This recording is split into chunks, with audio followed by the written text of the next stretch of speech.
వినోద్ నాయక్ మాట్లాడుతూ 13-14 శతాబ్దంలో పద్మనాయకులు రేచర్ల వంశస్థులు పరిపాలించిన చారిత్రక కట్టడమైన శత్రు దుర్భాగ్యమైన 525 ఎకరాల విస్తీర్ణం కలిగిన ఎంతో విశిష్ట కలిగిన మన పూర్వీకుల సంపదలు శిథిలావస్థలో ఉన్న దేవరకొండ ప్రాంతాన్ని పర్యాటక కేంద్రంగా తీర్చిదిద్దాలని 100 కోట్ల నిధులు కేటాయించి అభివృద్ధి చేయాలని ప్రభుత్వాన్ని డిమాండ్ చేయడం జరిగింది.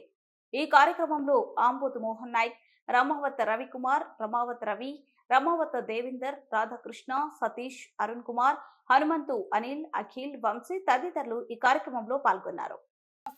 దీని మీద ప్రభుత్వం స్పందించి ఇప్పటికైనా సరే దీన్ని పర్యాటక కేంద్రంగా గుర్తించి ఇది ఆర్కియాలజీ డిపార్ట్మెంట్ నుంచి భారత పురావస్తు శాఖ నుంచి దీన్ని పర్యాటక కేంద్రంగా తీర్చిదిద్దాలని దీన్ని మన ఎమ్మెల్యే గారు చొరవ తీసుకొని ఈ ప్రభుత్వము చొరవ తీసుకొని దీన్ని పర్యాటక కేంద్రంగా తీర్చిదిద్ది దీన్ని 100 కోట్ల నిధులతో దీన్ని భారీ ఎత్తున దీన్ని రెనోవేషన్ చేయాలని దీన్ని పునరుద్ధరించాలని 13-14 శతాబ్ద కాలం నుంచి ఎంతో చారిత్రక కలిగిన ఈ ప్రాంతాన్ని 525 ఎకరాల విస్తీర్ణం గల 7 కొండలతో కలిగిన ఈ ప్రాంతాన్ని అభివృద్ధి చేయాలని ఇది మన తెలంగాణలోనే అతిపెద్ద కొండగా దేవరకొండ కిల్లా ఈ రోజు పూర్ణ కుంభం కనిపెట్టిన ప్రాంతంగా ఇక్కడి నుంచే అనేక యుద్ధాలు ఇక్కడి నుంచే అనేక మంది పరిపాలన చేశారని కూడా మీరు గుర్తుంచుకోవాలి. ఇది రేచర్లు పద్మనాయకులు అనేక మంది నాయకులు ఈ నుంచి పరిపాలించిన కోట కాబట్టి దీన్ని చారిత్రక కలిగిన కోట కాబట్టి శత్రు దుర్భేద్యమైన కోట కాబట్టి దీన్ని పర్యాటక కేంద్రంగా తీర్చిదిద్దడంలో ఈ ప్రభుత్వము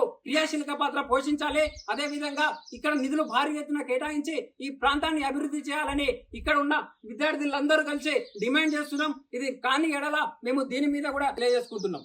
భారత్ మాతాకి జై.